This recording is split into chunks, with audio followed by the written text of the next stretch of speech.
Hello friends, welcome to TechCube Gate classes. My name is Professor Vivek Singh Rathore and I am Assistant Professor at Government Engineering College, Bilaspur, Chhattisgarh. And in this video lecture series, I am dealing with Signals and Systems subject. And till now we have completed Module 2 and it is the last lecture of Module 3 in which we are studying Fourier series for periodic signals. So we have almost completed our Fourier series all part. Only small portion was left. Some existence condition was left, and what are Parseval's relation theorem is left. So we'll deal with that and we'll see some numerical questions based on whether if ft is given to you, so can you say by seeing it that it is a real valued signal or not. So we'll deal with this. So let's get started. We'll see first, that is okay, we'll see Parseval's relation. Parseval's relation. Okay, fine. So what does this relation says? Actually, this relation deals with the power of a periodic signal. So to calculate power, we need Parseval's relation. So see, earlier we used to calculate power from which relation? If you remember from our module 1, if our signal is given ft, our signal is given ft, and we need to calculate power for it. So what do we do generally? We'll see that power can be calculated by taking, first of all we'll take limit t tend to infinite and all 1 by t, then minus t by 2, 2t by 2, and then we'll calculate f square t dt. This was our earlier relation. But when we were supposed to talk about periodic signal, whenever we were talking about periodic signal, we should not take this value and then power for periodic signal will be written as directly 1 by t minus t by 2, 2t by 2, f square t dt. This was our power calculation for periodic signal. This we have studied in our lecture module 1 also. Okay. Now what we have from Fourier series, we have that ft can be written as a representation like DC component. We can write it, and then we can write from n is equal to 1 to infinite. Our an component will be there with cos of n omega naught t, plus bn will be there sine of n omega naught t. This is our Fourier series representation of any ft signal. This we have studied in last 6 lecture of this module. Okay, so can we calculate power from this Fourier series representation? That we need to see from our Parseval relation. So see, actually power for periodic signal calculation is this one. Okay, this one is power for periodic signal. So f square t we need. This is your ft. Can we write this value, this all value in this point f square t? So we can do it like 1 by t is already there, minus t by 2, 2t by 2 is there. F square t means our this one, a naught plus an cos. This one will be there square dt. This will be there. This will be calculation for power. Okay, so this bracket one will have so much value, like a0 will be there, an cos n omega naught plus b and sine omega naught t, very much value. So if you know that a plus b plus c whole square, then you can understand this value is a square plus b square plus c square plus 2ab plus 2bc plus 2ac. This value if you remember, because actual हम करने क्या वाले हैं कि ये जो bracket है इसका स्क्वायर करने वाले हैं.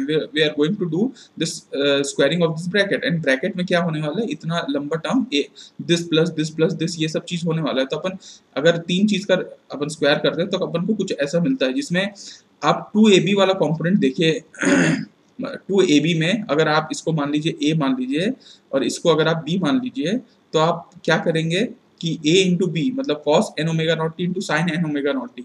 अगर आप ऐसा करें, जब ये वाला टर्म लेंगे या ये वाला टर्म लेंगे या ये वाला टर्म लेंगे, आप देखेंगे कि ये जब इन लोगों का मल्टीप्लिकेशन होगा एक दूसरे के साथ, तो ऑब्वियसली बात है कि आप cos N omega naught t sine n omega naught t या कॉस का कॉस के साथ या साइन का साइन के साथ, इन लोगों का आपस में जब मल्टीप्लिकेशन होता है और जब अपन इंटीग्रेट करते हैं तो वैल्यू क्या आती है 0, क्योंकि ये ऑर्थोगोनल है। हमने इसको पहले भी डिस्कस किया है। तो ऑर्थोगोनल के लिए ये 2ab 2bc 2ac तो एक खत्म ही हो जाएगा। अब हमारे पास बच गया a square plus b square plus c square. तो a square plus b square plus c square मतलब तीनों का स्क्वायरिंग। तो अपन क्यों ना ऐसा कर लें कि मतलब ये है कि अगर हमको पावर निकालना है, पावर कैलकुलेट करना है, तो हम कैसे निकाल सकते हैं। ए नॉट पहले से लिखा हुआ है तो ए नॉट का स्क्वायर कर लेते हैं। डीसी कंपोनेंट का हमेशा स्क्वायर होता है, ये आपको पहले भी पता होगा। आपको ये भी पता होगा कि आपको अगर n इक्वल टू 1 से इनफाइनाइट है और A N cos N omega naught T है, तो आपको इसका जब अपन को पावर निकालना रहता है तो अपन क्या करते हैं, इसका आरएमएस वैल्यू का स्क्वायरिंग करते हैं। तो आरएमएस वैल्यू कितना है इसका, A N by root two, A N by root two का स्क्वायर है ना, प्लस फिर इसका भी आएगा B N by root two का स्क्वायर। ये आप जनरली कर सकते हैं और बाकी सारे टर्म आपके 0 0 0 हो जाते हैं। ठीक है, तो अल्टीमेटली हमारा पावर का जो रिलेशन आता है, मतलब हमको अगर पावर फोरियर सीरीज से कैलकुलेट करना है तो अपन कैसे कर सकते हैं, ए जीरो का स्क्वायर ले लीजिए, डीसी का स्क्वायर ले लीजिए, एन इक्वल टू 1 से infinite a N square by 2 कर लीजिए plus B N square by 2 कर लीजिए। इसका मतलब ये है कि अगर आपको किसी सिग्नल का फोरियर सीरीज कंपोनेंट पता चल जाता है A naught A N B N, तो इस यहाँ पे आप रखने से आप इसका पावर कैलकुलेट किया जा सकता है। तो ये एक इम्पॉर्टेंट फॉर्मूला है पावर कैलकुलेशन करने का फ्रॉम फोरियर सीरीज। ठीक है, पावर कभी भी सुपरपोजिशन थ्योरम फॉलो नहीं करता है। आप नेटवर्क एनालिसिस में भी देखे होंगे, पावर कभी भी सुपरपोजिशन थ्योरम प्रिंसिपल को फॉलो नहीं करता है ना। अब ये तो बात रह गई आपकी कि अगर आपको ट्रिग्नोमेट्रिक फोरियर सीरीज मिला है, ठीक है, इसको मैं लिख देता हूं, पावर कैलकुलेशन, ठीक है, power calculation from trigonometric Fourier series. तो अगर हमको ट्रिग्नोमेट्रिक फोरियर सीरीज दिया हुआ है तो उससे आप डायरेक्टली निकाल सकते हैं, और अगर आपको नहीं दिया हुआ है तो आप ट्रिग्नोमेट्रिक फोरियर सीरीज निकाल सकते हैं, फोरियर कोफिशिएंट निकाल सकते हैं और फिर आप पावर कैलकुलेट कर सकते हैं। इसका मतलब ये है कि पीरियोडिक सिग्नल के लिए सिर्फ ये मेथड से हम पावर कैलकुलेट करना नहीं है, हमारे पास ये एक मेथड भी है पावर कैलकुलेट करने का। आपको मैं तीसरा और एक और तरीका बताता हूँ। जैसे कि आपको ये भी पता है कि फोरियर सीरीज तो कॉम्प्लेक्स एक्सपोनेंशियल टर्म्स में भी लिखा जाता है, तो चलिए वो भी लिख के देखते हैं। एफ टी को आपको पता होगा कि आप n की वैल्यू माइनस इनफाइनाइट से इनफाइनाइट की वैल्यू ले लीजिए c n e to the power j N omega naught t. मतलब एक एफ टी को आप ऐसा भी लिख सकते हैं, आपको ये पता होगा। अगर ऐसा लिख सकते हैं तो आपको ये भी पता होगा कि सी एन की वैल्यू होती है, अगर अपन सी एन की इसमें वैल्यू लें तो होता है A N by two minus J B N by two. ये आप लोगों को पहले भी पता है क्योंकि हम लोगों ने इसको कई बार यूज किया है। अगर आप सी ऑफ माइनस एन लेते हैं तो आपको मिलेगा A N by two plus J B N by two. ये आपको भी पता होगा, है ना। अब हम क्या करते हैं, हम बेसिकली अब करते क्या है कि इसका मॉड लेने की कोशिश करते हैं। मॉड ऑफ सी एन अगर अपन लेंगे और उसका स्क्वायर कर देंगे तो आपको मिलेगा A N square by 4 plus B N square by 4, है ना, ये अपन को मिलेगा। और अगर हम यहाँ पे mod of C of minus N का स्क्वायर करें तो भी आपको basically A N square by 4 plus B N square by 4 मिलेगा। तो अगर हम मॉड ऑफ सी एन का स्क्वायर करें और mod of C minus N का स्क्वायर करें तो आपको ऑब्वियसली बात है कि A N square by 2 plus B N square by 2 मिलेगा। मिलेगा कि नहीं मिलेगा, ऑब्वियसली मिलेगा। और क्या ये इस चीज को रिप्रेजेंट करता है, क्या इस चीज को, तो क्या हम इसमें रख सकते हैं वैल्यू को, तो हम रख के देखते हैं ना। और वैसे भी ए नॉट का अगर आप फोरियर कोफिशिएंट देखेंगे सी नॉट के बराबर होता है, मतलब ए नॉट को हम सी नॉट के बराबर भी लिखते हैं। तो क्यों ना हम इसको ऐसे लिख लें कि पावर की जो हमारी अभी वैल्यू है, अभी क्या हम लोग ने निकाला है कि ए नॉट का स्क्वायर कर लीजिए प्लस आप एन इक्वल टू 1 से इनफाइनाइट आप A N square by 2 plus B N square by 2 आप कर लीजिए तो आपको पावर निकल जाता है। तो क्यों ना इसको अपन चेंज कर दें, इसको अपन कर दें सी नॉट का स्क्वायर और इसको अपन कर दें एन इक्वल टू 1 से इनफाइनाइट, है ना। 1 से इनफाइनाइट नहीं ले सकते क्योंकि यहाँ पे माइनस एन हम क्या कर रहे हैं बेसिकली चलिए अभी तो इतना ही ले लेते हैं। अपन एक काम करते हैं, यहाँ पे ऐसे ले लेते हैं मॉड सी एन का whole square plus mod c of minus N का होल स्क्वायर, ये है ना, ये अपन कर लिए। अब देखिए इसको अपन एक्सपांड करते हैं, n की वैल्यू 1 से इनफाइनाइट की वैल्यू रखते जाते हैं, तो आपको क्या मिलेगा, c ऑफ 1 का स्क्वायर है ना, प्लस c ऑफ सॉरी यहाँ पे c ऑफ 2 का स्क्वायर, और ऐसे यूं ही चलता चला जाएगा, प्लस आपको c ऑफ माइनस, जब n की वैल्यू रखेंगे तो c ऑफ माइनस 1 का, c ऑफ माइनस 1 का स्क्वायर, फिर c ऑफ माइनस 2 का स्क्वायर, और यूं ही चलता चला जाएगा, ये होगा। और इसके साथ में c नॉट का स्क्वायर रहेगा। क्या आपको ऐसा नहीं लगता कि c नॉट, देखिए c माइनस 1 c माइनस 2 मतलब माइनस इनफाइनाइट से चीज़ें आ रही है माइनस 1 तक, फिर c नॉट का भी स्क्वायर है, फिर c1 से लेके इनफाइनाइट तक चलती है। तो क्यों ना हम इसको ऐसा कर दें कि n की वैल्यू माइनस इनफाइनाइट से इनफाइनाइट ले लें, और मॉड c n ले लेते हैं अपन, और इसका स्क्वायर कर लेते हैं, है ना, मॉड c n। तो अल्टीमेटली मैं जो आपको ये बताना चाह रहा था कि अगर आपके पास कॉम्प्लेक्स फोरियर कोफिशिएंट मतलब जो हमारा होता है एक्सपोनेंशियल फोरियर सीरीज जो होता है, जो हम लोगों ने इससे भी यहाँ पे लिखा है, कहा गया ये, तो अगर आपको पावर कैलकुलेट करना है फ्रॉम नॉट ट्रिग्नोमेट्रिक, अगर आपको कॉम्प्लेक्स एक्सपोनेंशियल फोरियर सीरीज का कोफिशिएंट आपको पता है, तो आप क्या करिएगा, आप जैसे देखिए सी एन क्या है, सी एन फोरियर कोफिशिएंट है ना, फोरियर कोफिशिएंट है सी एन। तो फोरियर कोफिशिएंट है मतलब आप समझ रहे हैं ना, मैं आपको समझाना चाह रहा हूँ इस चीज़ को कि ओमेगा की वैल्यू 0 पे 1 omega naught, 2 omega not, 3 omega not, minus omega naught, ऐसी वैल्यू पे कोई एक वैल्यू एग्जिस्ट करता है ना, जैसे ओमेगा इस पे सी एन का कुछ वैल्यू होगा, इसमें कुछ वैल्यू होगा, कुछ वैल्यू होगा। ये जो सी एन की वैल्यू होती है ना, ये फोरियर कोफिशिएंट, आप क्या करिएगा, हर फ्रीक्वेंसी पे इसका जो वैल्यू होता है उसका मॉड ले लीजिएगा, भले हो सकता है ये नीचे हो मतलब नेगेटिव हो, लेकिन सी एन की वैल्यू का जो मॉड आप लेंगे मतलब उसका मैग्नीट्यूड लेंगे, उसका स्क्वायर करके हर फ्रीक्वेंसी को आप हर एन की एन मतलब समझ रहे हैं ना आप, इंटीजर मल्टीपल, जैसे ये 2 ओमेगा नॉट है तो इसका एन क्या है 2, 3 ओमेगा नॉट तो एन क्या है 3, तो आप हर एन की वैल्यू पे चाहे आप माइनस इनफाइनाइट से ले लें चाहे प्लस इनफाइनाइट से ले लें, आपको क्या मिलने वाला है कि आपको हर वैल्यू पे हर वैल्यू का मॉड का स्क्वायर आप जब इंटीग्रेट कर देंगे, ऐड कर देंगे, तो आपको पावर मिल जाएगा। इसी जो ये रिलेशन है इसी को हम पार्सेवल रिलेशन कहते हैं। ठीक है, ये बड़ा इंपॉर्टेंट है आपको समझने के लिए, Parseval relation for periodic signals. ये इसको इस रिलेशन को बिल्कुल मत भूलिएगा, क्योंकि देखिए अभी तक आपको पूरे ये 6 लेक्चर हो गए फूरियर सीरीज में, 7वां लेक्चर है, आप ये तो जरूर देख पा रहे होंगे कि हम हर टाइप के सिग्नल को हम कोशिश करते हैं कॉम्प्लेक्स एक्सपोनेंशियल में ही हम उसको सॉल्व करने की, क्योंकि वो बहुत आसान हो जाता है और उससे हम ए एन बी एन तो आसानी से निकाल ही सकते हैं। तो मैं क्या कह रहा हूँ कि या पार्सेवल साहब का क्या कहना था बेसिकली कि अगर आपको कॉम्प्लेक्स जो सी एन की वैल्यू है, फोरियर कोफिशिएंट की वैल्यू अगर आपको पता है, तो आप क्या करिए, आप अलग अलग एन की वैल्यू पे उसका जो मॉड है उसका स्क्वायर ले लीजिए और उसको ऐड कर दीजिए। यही तो पावर है, यही तो पावर है बेसिकली, यही तो पार्सेवल रिलेशन कहता है।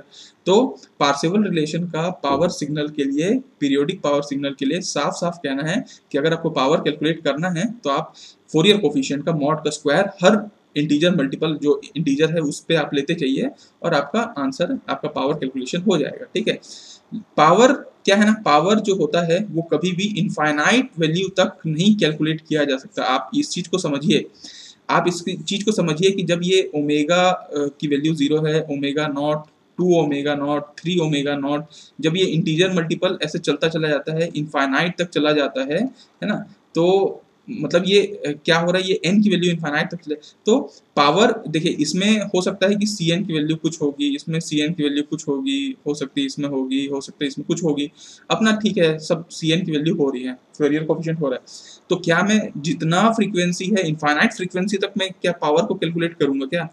नहीं, ऐसा नहीं होता। ठीक है, आपको मैं सीधा सीधा बता रहा हूँ कि देखिए पावर सिर्फ उतने फ्रीक्वेंसी तक या उतने इंटीजर मल्टीपल तक कैलकुलेट किया जाता है जहां तक उसको मैक्सिमम पावर मिल जाता है। मतलब आप ये मान के चलिए कि हो सकता है 90% या हो सकता है हम हाफ पावर को ले लें, 70% ले लें, जितना पावर की आपको जरूरत है उतना कुछ फ्रीक्वेंसी में मिल जाता है। हो सकता है देखिए इसका मॉड का स्क्वायर लेंगे प्लस इसका मॉड का स्क्वायर, इसका मॉड का स्क्वायर, इसका मॉड का स्क्वायर, इतने में ही मेरे को हो सकता है कि जो टोटल पावर इस पूरे सिग्नल में है, मान लीजिए 100% पावर है, तो हो सकता है इतने में ही मेरे को 70% पावर मिल जा रहा है।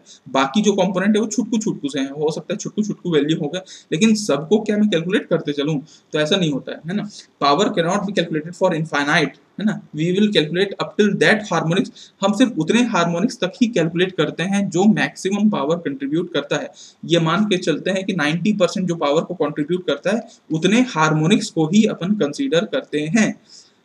हार्मोनिक्स आप समझ रहे होंगे, फर्स्ट लेक्चर अगर आप ये टर्म को नहीं समझ रहे होंगे ना, तो कोई मतलब नहीं है इसको करने का। आप फर्स्ट लेक्चर देखिए जो फोरियर सीरीज का है मॉड्यूल 3 में, आप वहां से आइए कि क्या होता है हार्मोनिक्स, ठीक है, फंडामेंटल फ्रीक्वेंसी क्या होती है, तभी आपको ये पूरा कॉन्सेप्ट समझ में आने वाला है, ठीक है।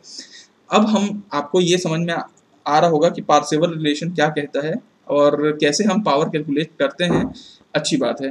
तो मैं आपको देखिए, आपको मैं एक प्रैक्टिकल एग्जांपल बताता हूँ। चलिए, प्रैक्टिकल एग्जांपल के तौर पे मैं एक सिग्नल लेता हूँ जो मैं पिछले लेक्चर में लिया होऊंगा। आई होप मेरे को मेरा सॉ टूथ या फिर हाँ चलिए सॉ टूथ का सिग्नल लेते हैं, ठीक है। आपको ये देखिए, ये एक हम पिछले लेक्चर की अगर बात करें तो पिछले लेक्चर में हम लोगों ने ये एक सिग्नल दिया था, ठीक है। आपको अगर याद होगा, ये सॉ टूथ का सिग्नल है ना।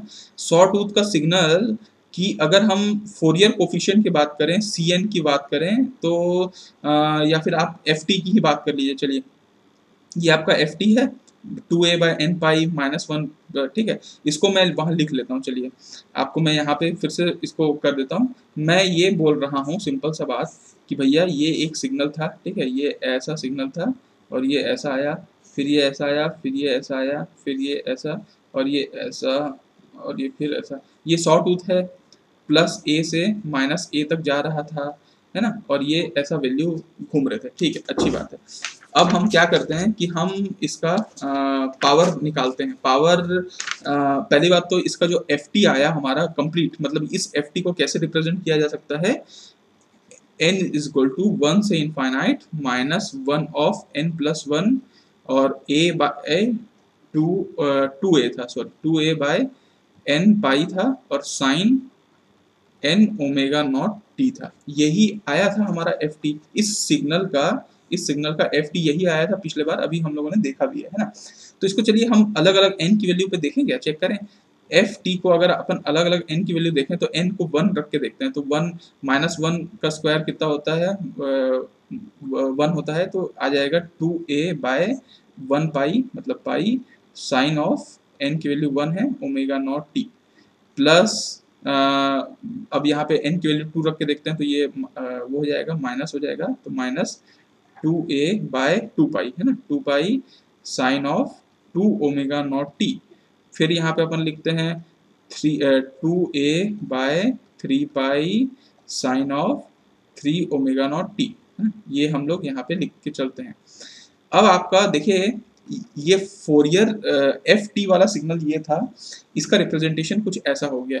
अब इसका अगर आपको पावर निकालना है तो आपको मालूम है ना, सिनोसाइडल का पावर निकालने के लिए क्या करना पड़ता है, इसका स्क्वायर बाय 2 करना पड़ता है, मतलब इसका एक्चुअली आरएमएस वैल्यू निकाल के स्क्वायरिंग करना होता है। तो आप पावर इसका अगर कैलकुलेट करना चाहते हैं तो आप कर लीजिए 2a बाय पाई का होल स्क्वायर बाय 2, है ना। उसके बाद आप कर लीजिए ये वाले टर्म का क्या होगा, इसको अगर अपन P1 मान ले, इस पर्टिकुलर टर्म को, इस टर्म को हम P2 मान ले, सेकेंड टर्म को, तो क्या आ जाएगा 2a बाय, अच्छा 2 तो कटा हो गया, तो a बाय पाई का होल स्क्वायर बाय 2। वैसे ही पावर 3 को मान ले तो अपन आ जाएगा 2a बाय 3 पाई का होल स्क्वायर बाय 2। अब हम क्या कर सकते हैं, देखिए इसको आप वैल्यू को निकालिए, 4a स्क्वायर बाय 2 पाई, मतलब यहाँ पे 2 पाई आ जाएगा, 2a स्क्वायर बाय पाई, ये P1 हो गया। P2 की वैल्यू हो गई, जैसे यहाँ पे था 2a स्क्वायर 4a स्क्वायर, अच्छा ये सॉरी a ही स्क्वायर था, a स्क्वायर बाय, अच्छा ये पाई स्क्वायर था, पाई 2 पाई स्क्वायर। आप देख पा रहे हैं क्या कि P2 जो है वो P1 का आधा है, ठीक है। उसके बाद अगर आप यहाँ पे देखें, ओके, बाय 2 का होल स्क्वायर, ठीक है, ओके फाइन।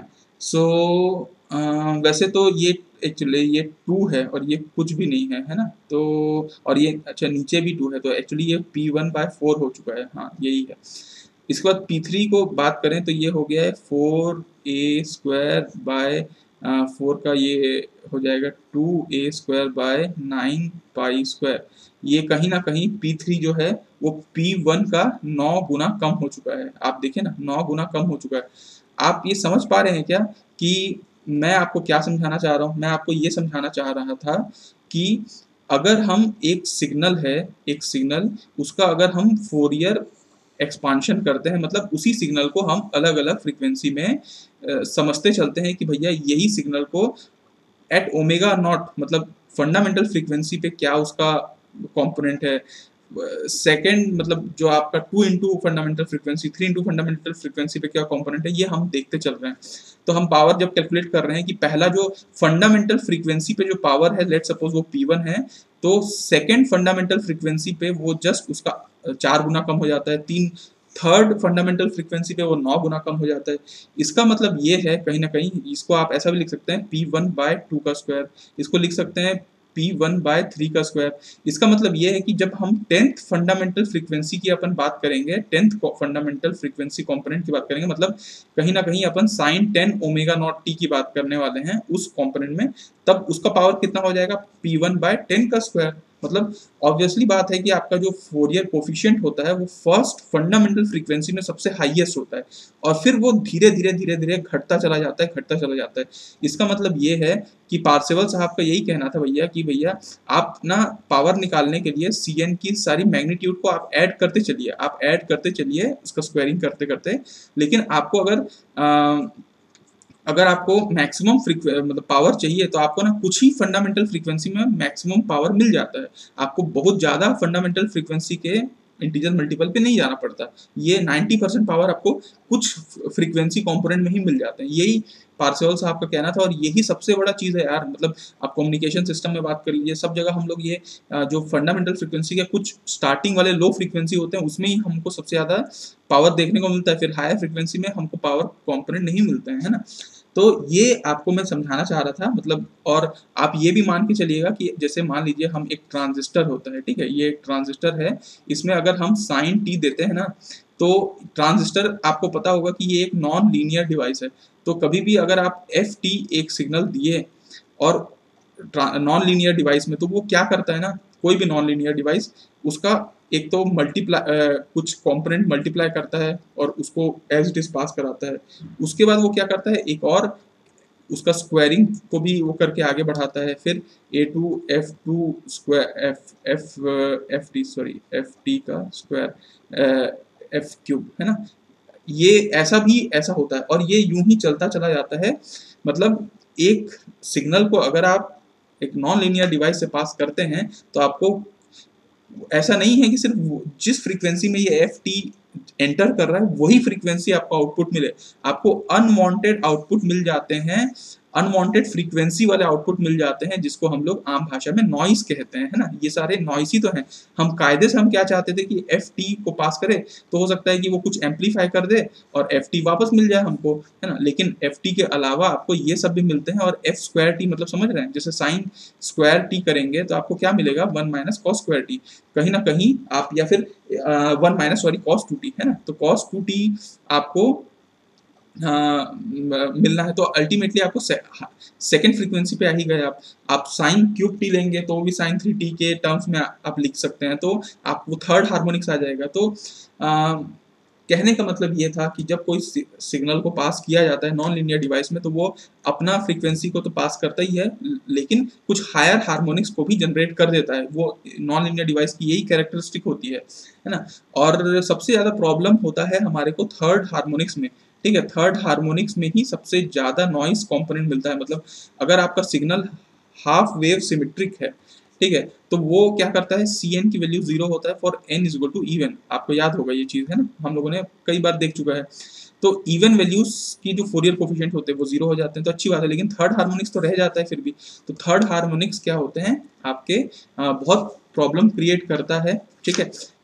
अब ये वाला जो मैं आपको बताया इससे रिलेटेड एक क्वेश्चन भी आप कर सकते हैं। आप कोई भी क्वेश्चन निकालिए, जैसे आपको मैं बोल रहा हूँ कि ये जैसे सॉ टूथ है, सॉ टूथ का अगर आपको पावर आपको कोई पूछेगा तो पावर आप नॉर्मली क्या करते हैं, आप ना जैसे ये है -t/2 से t/2 है ना, ये t/2 है, आप क्या करेंगे पावर निकालने के लिए आप 1/t का इस्तेमाल करेंगे। 1/t इसका टाइम पीरियड कितना है, 1/t ही है ना, तो 1/t ले लेते हैं और यहाँ पे ले लीजिए -t/2 से t/2 और आप इसको ले लीजिए, क्या है इसका एफ टी क्या है, एम टी प्लस सी अपन कर सकते हैं। एम टी सी तो जीरो हो जाएगा, इसका एम टी क्या होगा, इसका स्लोप क्या होगा, m a of -a 2a by t, 2a by t, 2a by t हो जाएगा। इसका स्क्वायर कर लीजिए और डी टी कर लीजिए।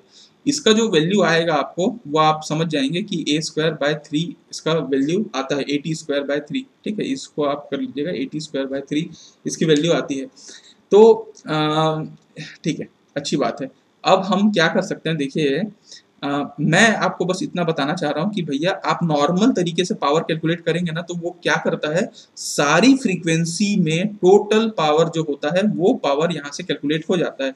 लेकिन अगर आपको कोई क्वेश्चन बोले कि भैया इस सिग्नल में मेरे को सिर्फ ऐसे बताइए, ऐसे कौन से कंपोनेंट होंगे जो 90% पावर को ही कर रहे होंगे, मतलब कंट्रीब्यूट कर रहे होंगे, मतलब मैं ये बोलना चाह रहा हूँ कि ये तो इसका 100% पावर है at²/3, ठीक है, लेकिन हो सकता है कि कुछ फंडामेंटल फ्रीक्वेंसी के मल्टीपल वाले 90% कंपोनेंट को कर रहे होंगे। हो सकता है, देखिए मान लीजिए 6 फंडामेंटल फ्रीक्वेंसी वाले जो टर्म है इंटीजर मल्टीपल के, उतना को अगर अपन कैलकुलेट करें तो 90% पावर मिल जाता है, और उसके आगे अपन करें ना तो छुटकू पावर मिलता है, और तब जाके वो 100% में आता है।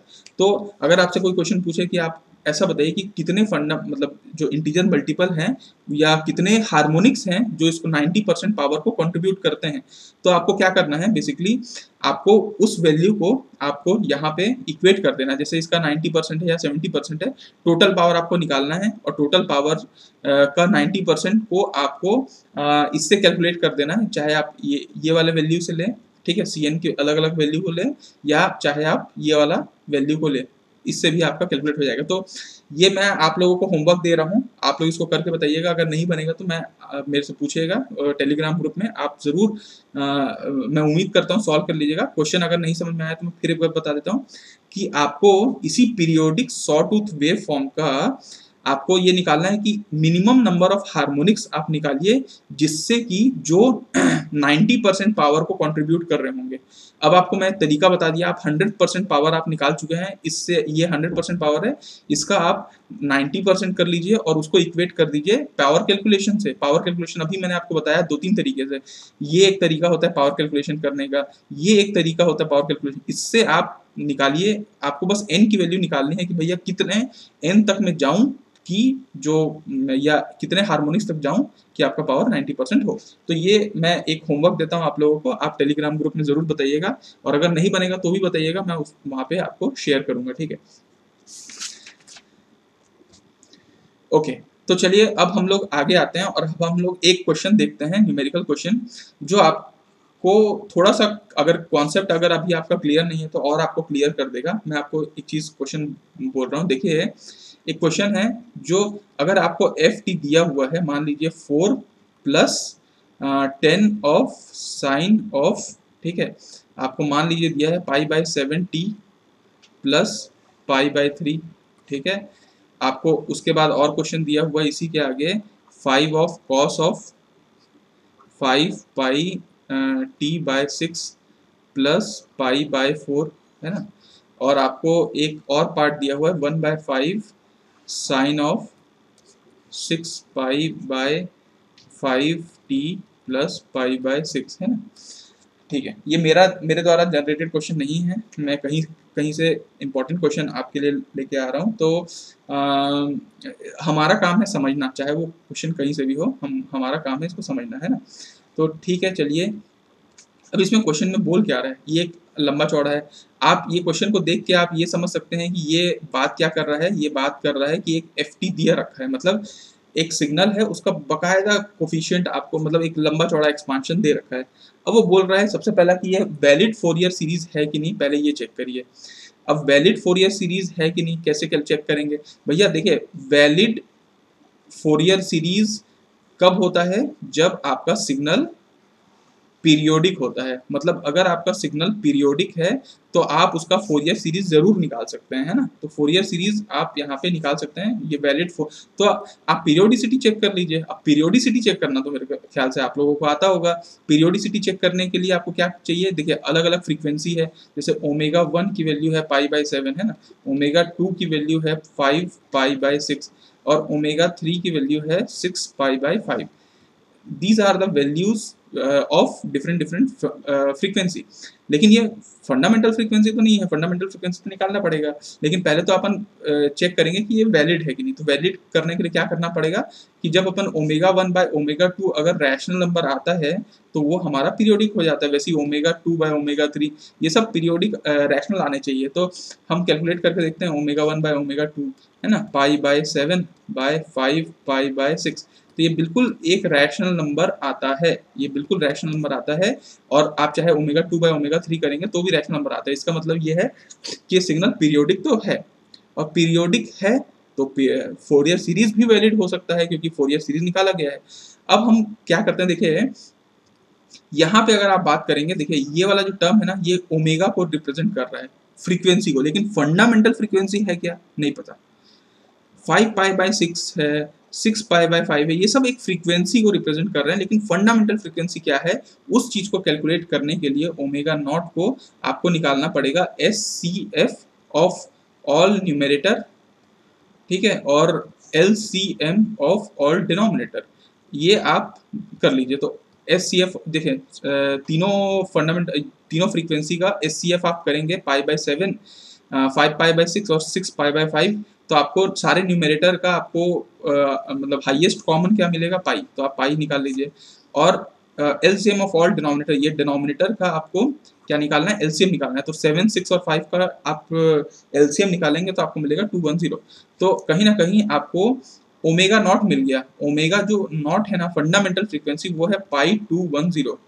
तो ये फिर ओमेगा 1 क्या है, ओमेगा 1 जो आपको दे रहा है π/7, ये क्या है। तो अपन एक काम करते हैं, आपको पता है कि हर frequency is a integer multiple of fundamental frequency. तो हम integer multiple of fundamental frequency ले लेते हैं। मान लीजिए K1 ले लिए इंटू π/210।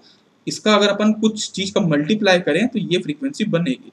तो अपन इसको देख लेते हैं, पाई कटा 7 3 21। तो K1 की वैल्यू आ गई 30। इसका मतलब क्या है, इसका मतलब सीधा सीधा ये है कि ये जो कहाँ गया, ये जो पार्ट है ना, ये पार्ट, ये 30th हार्मोनिक्स है। सीधा सीधा ये हमको समझ में आ रहा है। ये क्वेश्चन इसीलिए कर रहे हैं अपन ताकि आपका कॉन्सेप्ट क्लियर रहे हार्मोनिक्स के बारे में। ये जो पार्ट है, ये जो पूरा क्वेश्चन था, ये एक फोरियर सीरीज एक्सपांशन है। और इसमें ये वाला पोर्शन है, ये पोर्शन 30th हार्मोनिक्स को रिप्रेजेंट करता है। चलिए दूसरा देखते हैं, 5 π/6। अपन K2 की वैल्यू ले लेते हैं, मतलब K2 की वैल्यू चेक करते हैं। इसको अपन ले लेते हैं 5 π/6, है ना, ये अपना को चेक करना है। तो अपना पाई कैंसिल होगा और अपन निकाल सकते हैं। देखिए 6 3 18 होता है, 6 3 18 और 3 बचा, 6 5 30। तो आपका आ गया K2 की वैल्यू आ गई 5 5 25, 2 5 3 15, 16 17। तो आप समझ पा रहे हैं K2 की वैल्यू, मतलब ये जो वैल्यू है आपकी, ये वैल्यू, ये 175 हार्मोनिक्स टर्म है जो यहाँ पे लिखा गया है 70। वैसे ही अगर आप इसको कैलकुलेट करें तो ये आपका 252th हार्मोनिक्स है, अगर आप इसको सेम वैसे ही मेथड से कैलकुलेट करें। तो आपका ये फोरियर सीरीज का एक्सपांशन। अब क्या है ना, सेकंड, एक्चुअली मैं आपको क्वेश्चन पढ़ना भूल गया। फर्स्ट पार्ट में ये पूछ रहा था कि क्या ये वैलिड फोरियर सीरीज है, तो आप बोलेंगे हाँ। और अगर वो बोलेगा अगर ये वैलिड फोरियर सीरीज है तो आप इसमें हार्मोनिक्स खोजिए कि ये जो कंपोनेंट दे रहे हैं इसमें कौन से हार्मोनिक्स छुपे हुए हैं। तो आप इसको आराम से निकाल सकते हैं। इसमें 30th हार्मोनिक का कंपोनेंट है, 175 का, 252 है। तो ये निकालना कितना आसान है, मैं आपको यही चीज़ बताना चाह रहा था। तीसरा टाइप का क्वेश्चन, एक और टाइप का क्वेश्चन होता है, वो ये है कि अगर आपको एफ टी दिया है और आपको पूछा जा रहा है कि ये जो एफ टी है ये बताइए कि ये एक रियल वैल्यूड सिग्नल है कि नहीं, या ये जो है ये कॉम्प्लेक्स वैल्यूड है। सिंपल बात, रियल वैल्यूड का मतलब आप समझ रहे हैं, जिसमें कोई जे का कंपोनेंट ना हो, एकदम रियल वैल्यूड है ना। और कॉम्प्लेक्स मतलब उसमें रियल भी हो और इमेजिनरी भी हो, उसको कॉम्प्लेक्स बोलते हैं। तो एफ टी आपका रियल वैल्यूड है या कॉम्प्लेक्स वैल्यूड, ये पता करने के लिए सिंपल सा बात है कि आप उसका फोरियर कोफिशिएंट निकाल दीजिए। और अगर Fourier coefficient c of minus n और सी ऑफ एन कॉन्जुगेट अगर इक्वल आ जाता है, तो आप ये सीधा सीधा मान सकते हैं कि ये जो सिग्नल है वो बिल्कुल रियल वैल्यूड सिग्नल होगा। ये सिंपल सा बात है। तो चलिए एक क्वेश्चन करके अपन देखते हैं कि ये सेटिस्फाई कर रहा है कि नहीं। ये क्वेश्चन आपका इस तरीके से है, देखिए आपको एफ टी अगर क्वेश्चन में दे रखा है कि एन की वैल्यू आपको दे रखा है -100 से लेके 100, और आपको बोलता है cos of n pi e to the power j n 2 pi by 100 into t. ये क्वेश्चन अगर आपको दिया है और आपको बोल रहा है कि ये चेक करिए कि जो एफ टी है ये रियल वैल्यूड है या कॉम्प्लेक्स वैल्यूड, तो आप क्या करेंगे। देखिए एफ टी तो आपको पहले से ही पता है कि एफ टी होता है summation of n equal to minus infinite से इनफाइनाइट आप c n e to the power j N omega naught t आप होता है। तो क्या हम इन दोनों को इक्वेट करें तो आपको ये सी एन जैसा नहीं लगता क्या? ठीक है, ये लगेगा ऑब्वियसली, आप जहाँ से भी इक्वेट करना चाहें। तो अगर आपको ऐसा लगता है तो आप इसको कर लीजिए सी ऑफ माइनस एन आप करके देखिए, मतलब आप सी ऑफ माइनस एन करेंगे तो आपको मिलेगा कॉस ऑफ माइनस एन पाई, है ना। अब माइनस एन क्या करिए, आप सीधा -1 ले लीजिए, आप सीधा -1 ले लीजिए, क्योंकि -100 से वैल्यू एग्जिस्ट कर रहे हैं, तो आप -1 ले लीजिए। तो कॉस ऑफ माइनस पाई क्या होता है, देखिए कॉस ऑफ देखिए पाई बाई 2 पाई, है ना, तो -1 होता है ना। और माइनस तो ये अपना समाहित कर लेता है, तो ये -1 होता है ये वैल्यू, अच्छी बात है। अब आप कर लीजिए सी ऑफ 1, तो सी ऑफ 1 होता है कॉस ऑफ 1 इंटू पाई, है ना। 1 इंटू पाई तो होता है -1 ही, है ना। अच्छी बात है। अब हम ये देखते हैं कि देखिए सी ऑफ 1 है, अब सी ऑफ 1 का कॉन्जुगेट करें तो कॉन्जुगेट भाई -1 का तो -1 ही वैल्यू आएगा।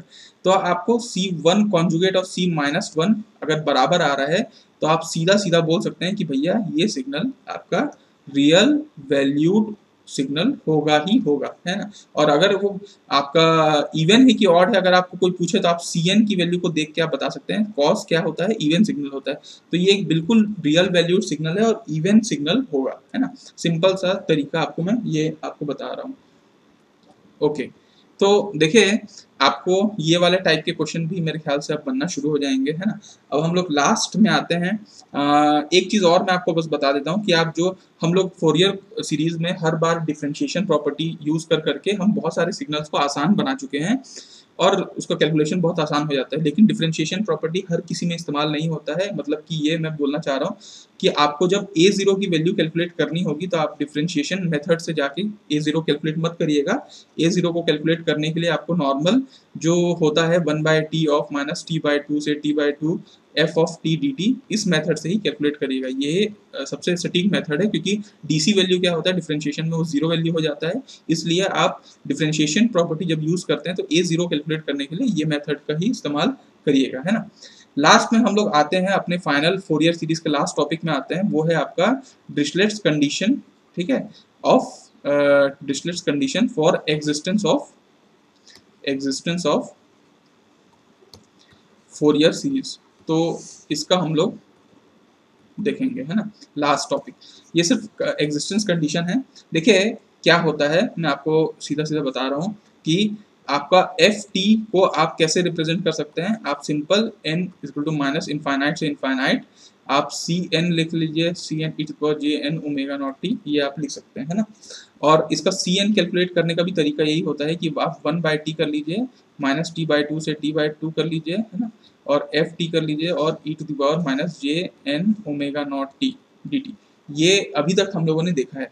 अब मैं ये बोलना चाह रहा हूँ कि ये जो सी एन है, ठीक है, मतलब अगर आपको फोरियर सीरीज का एग्जिस्टेंस देखना है, एग्जिस्टेंस ऑफ फोरियर सीरीज की अगर मैं बात करूं, तो आपका ये जो सी एन होता है ना, सी एन मतलब फोरियर कोफिशिएंट, ये इसका जो मैग्नीट्यूड होता है ये हमेशा इनफाइनाइट से कम होना चाहिए, तभी आपका फोरियर सीरीज एग्जिस्ट करेगा। Cn की वैल्यू इनफाइनाइट हो गई तो फिर तो कुछ एग्जिस्ट नहीं करेगा। इसका मतलब ये है कि अगर ये Cn की वैल्यू इनफाइनाइट से कम होनी चाहिए ऑब्वियसली, फिर ये भी इनफाइनाइट से कम होनी चाहिए। तो अल्टीमेटली 1/t है ना, माइनस t/2 से t/2 अगर आप ले f t e to the power minus J N omega naught T का मैं ये बात करूं, ठीक है, डी टी, इसका मैग्नीट्यूड बात करूं ये भी इनफाइनाइट से कम होना चाहिए। और अगर श्वार्ट्ज इनइक्वालिटी लगा दूं तो ये जब दोनों मल्टीपल होता है मैग्नीट्यूड होता है तो दोनों अलग अलग हो जाता है। तो कायदे से अगर आप सिर्फ E to the power minus J N omega naught T का आप मैग्नीट्यूड लेंगे तो आपको आंसर 1 ही आएगा, है ना। इसका आप करके देख सकते हैं, कॉस इसको आप तोड़ लीजिए, cos N omega naught t minus sine n omega naught t और उसका मॉड ले लीजिए तो आपको 1 आएगा, है ना। तो अल्टीमेटली क्या देखा गया है, आप ये देखा गया है कि फोरियर सीरीज एग्जिस्ट करने के लिए होना चाहिए कि माइनस t/2 से t/2 mod of F T d T जो होता है ये आपका लेस देन इनफाइनाइट होना चाहिए। इसका मतलब ये है कि जो आपका एफ टी आपको क्वेश्चन में दे रखा है या एक सिग्नल है उसका मॉड वैल्यू अगर एक टाइम पीरियड माइनस t/2 से t/2 एक टाइम पीरियड में, मैं सिर्फ एक टाइम पीरियड की बात कर रहा हूँ, माइनस इनफाइनाइट से इनफाइनाइट की बात नहीं कर रहा हूँ, याद रखिएगा। अगर माइनस इनफाइनाइट से infinite F T d T is less than infinite तो ये तो एनर्जी सिग्नल की बात हो जाएगी ना। मैं सिर्फ एक टाइम की बात के लिए बात कर रहा हूँ, माइनस t/2 से t/2 आपका mod of F T d T अगर लेस देन इनफाइनाइट है तो आपका फोरियर सीरीज एग्जिस्ट करेगा, अदरवाइज फिर फोरियर सीरीज एग्जिस्ट करना बंद कर देगा। ये बात को याद रखिएगा, है ना। तो पहला कंडीशन आपका फर्स्ट कंडीशन डिरिचलेट्स कंडीशन ये है कि आपका सिग्नल, ठीक है, आपका जो एफ टी है मस्ट बी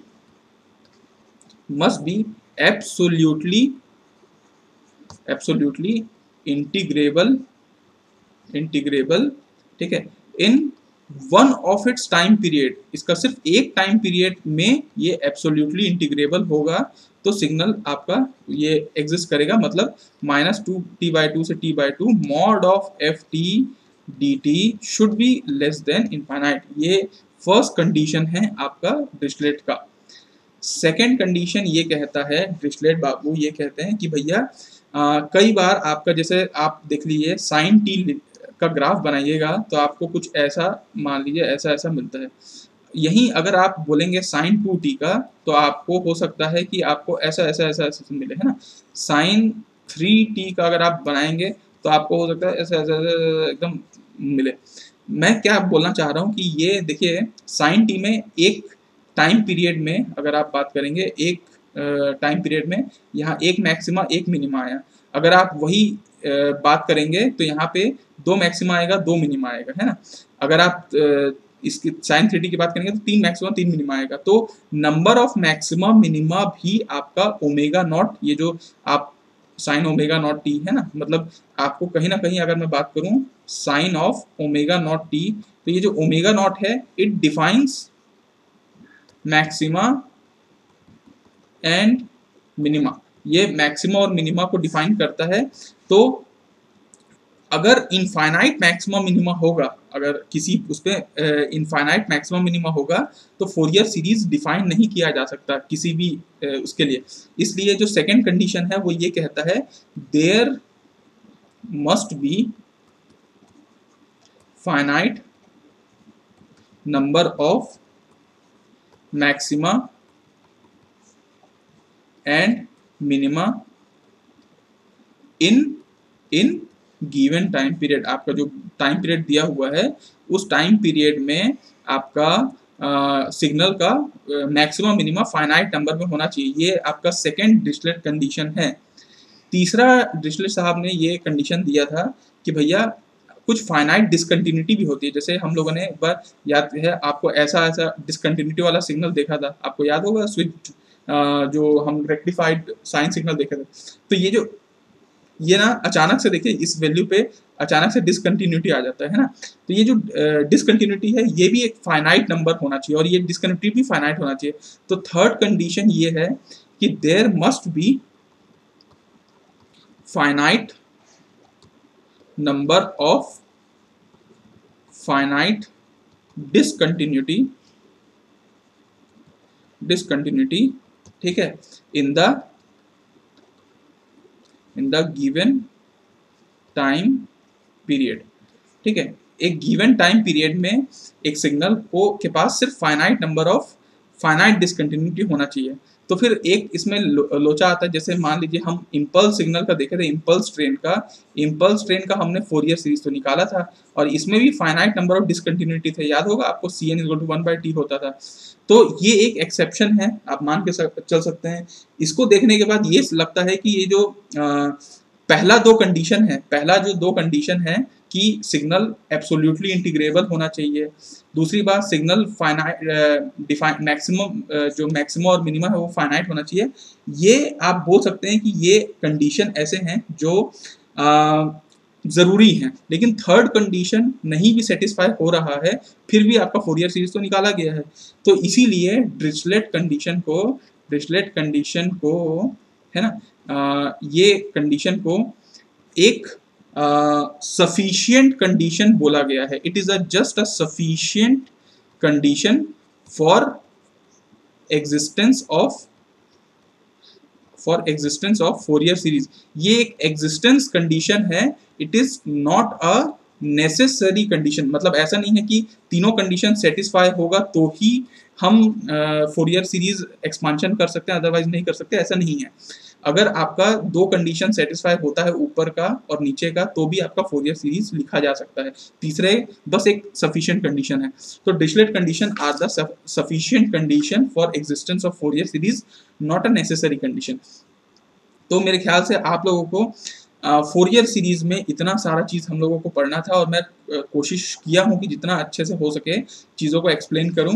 ठीक है, तो उम्मीद है आपको इसके बाद क्वेश्चंस बनने शुरू हो जाएंगे। कुछ क्वेश्चंस अगर आपको नहीं बने या कुछ मैं जो होमवर्क दिया हूँ वो आप ज़रूर टेलीग्राम ग्रुप में शेयर करिएगा, हम लोग उसको डिस्कस ज़रूर करेंगे। ठीक है, इसके बाद अब हम लोग चलेंगे आगे और हम अब ए पीरियोडिक सिग्नल्स की बात करेंगे नेक्स्ट मॉड्यूल में। ठीक है, तो वहाँ पे हम फोरियर ट्रांसफॉर्म देखेंगे। तो इस लेक्चर के लिए इतना ही काफ़ी है। मैं आपको फिर से एक बार याद दिला दूं कि अगर आपको ये वीडियो अच्छा लगा होगा, इन्फॉर्मेटिव लगा होगा, आपको काम का होगा, तो आप ज़रूर इसको लाइक करिएगा, क्योंकि आपके लाइक करने से इसका जो यूट्यूब के एल्गोरिदम है उसमें ये ऊपर की तरफ आना शुरू हो जाता है दूसरे वीडियोज़ के अपेक्षा, और ये आगे शेयर होता चला जाएगा, मतलब लोगों को के पास, ज़्यादा लोगों के पास आएगा। और हमारा टेक्यूब गेट क्लासेस का जो मेन एम है वो यही है। हमारा एम बिल्कुल इसको मोनेटाइज करना या इससे पैसे कमाने का कोई उद्देश्य नहीं है। सीधा सीधा हमारा लॉजिक है कि हम इसको फ्री ऑफ कॉस्ट रखे हुए हैं, है ना। तो ये फ्री ऑफ कॉस्ट है और ज़्यादा से ज़्यादा लोगों तक हम पहुंचाना चाहते हैं, तो इसको ज़्यादा से ज़्यादा लोगों को शेयर करिएगा। अगर आप चैनल सब्सक्राइब नहीं किए हैं तो सब्सक्राइब भी करिएगा, और आप कमेंट सेक्शन पे ज़रूर फीडबैक दीजिएगा कि ये चीज़ें अच्छी हैं या नहीं हैं। आप जो भी कमेंट देंगे उससे हम इम्प्रूव होंगे, है ना। तो अभी तक के लिए इतना ही काफ़ी है। Signing off, tata, bye bye, see you, have a good day, जय हिंद, जय भारत।